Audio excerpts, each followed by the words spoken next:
Hey everybody, this is Dream, and today we have a 9-game NBA slate.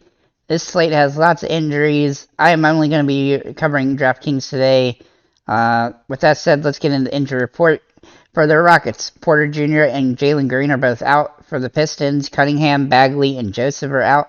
For the Bulls, Javonte Green is out. For the Magic, Okeke is out. For the Clippers, Wall and Covington are out, and Morris is questionable. For the Wizards, Porzingis is doubtful. For the Pelicans, Zion is out. For the Timberwolves, Gobert and Prince are questionable, and Towns is out. For the Suns, Booker, Payne, and Shamet are out.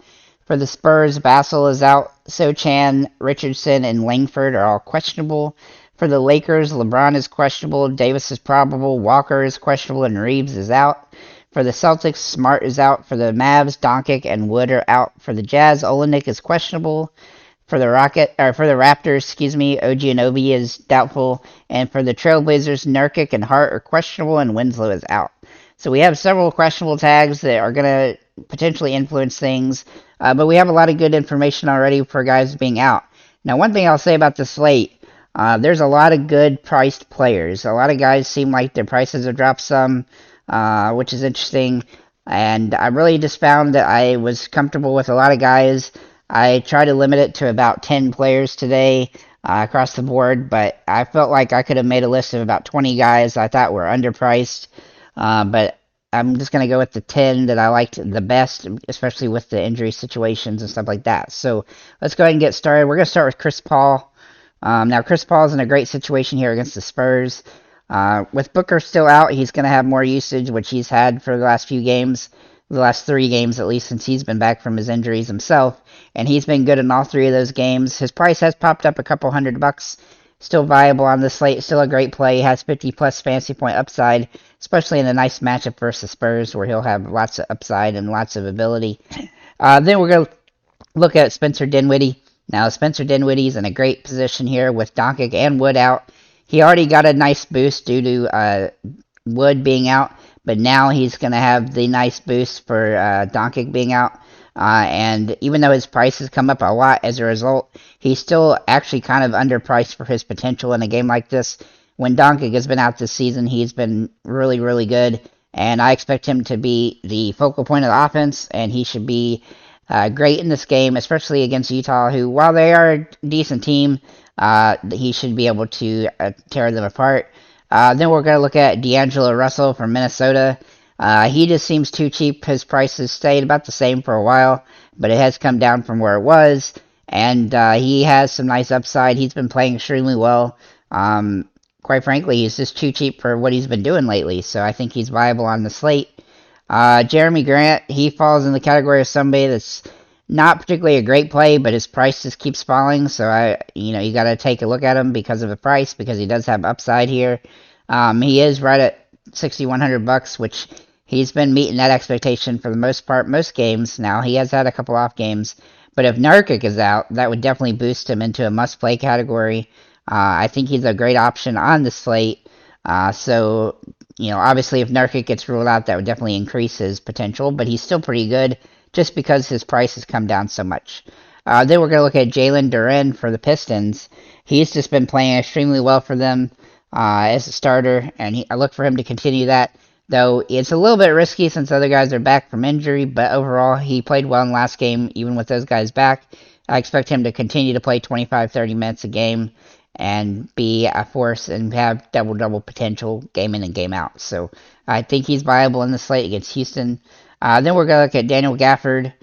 He's a good option off of Duren. That's a little bit safer, especially if Porzingis is ruled out. He's right now doubtful, obviously. So, but Gafford's been playing really well as a starter lately, and as long as he continues to start, he'll be somebody that I'm going to take a look at. And with Zion out for the Pelicans, I don't see too much risk from that perspective either. It is a tougher matchup, but he's still in a great spot, and the Wizards are going to need him to play well. Then we're going to look at Adeni Abdija. Sorry for butchering your name. His price is just too good for what he's been doing the last couple games with Porzingis out. Now, he hasn't been starting, but he's still playing over 30 minutes. I would like him better if he would start, but they've been going with Crispert and having him come off the bench, but he's been doing really well with since Porzingis has been out. And so as long as he continues to play like that, I'm going to continue to roster him because he's got extremely good upside for the price. Then we're going to look at Dorian Finney-Smith. Now, he is a little risky because he typically doesn't do a ton, but with Wood and Doncic out, his usage will go up. And as you can see in the last game, when Doncic got hurt, he ended up 42 fantasy points. I don't expect him to get 42 again, but I do think he can get in the mid-30s in this game. He has nice upside. He's had games like that where during the season where Wood and Doncic have been out before, where he's had good games, and he's been playing good even just with Wood out. So he's definitely viable. Not a must-play at this point, but he is viable on the slate.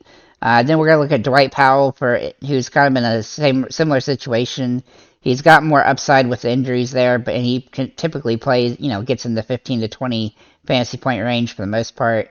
Obviously, he has some ups and downs throughout the season, but he's viable on the slate with all the injuries there in Dallas and a nice matchup here against Utah. Then we're going to look at Josh Green, finally, for Utah as well.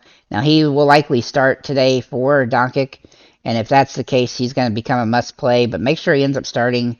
He's played really good in the last few games, including the last game with Doncic out. I actually used him last game, even with Doncic playing, but then, and I thought he was a good value that day because of how he's played lately, and he's going to continue to be a good value as long as Doncic remains out, especially if he keeps starting. So we'll just have to make sure that he starts, but overall, he's in a great spot. So that's what I have for the slate.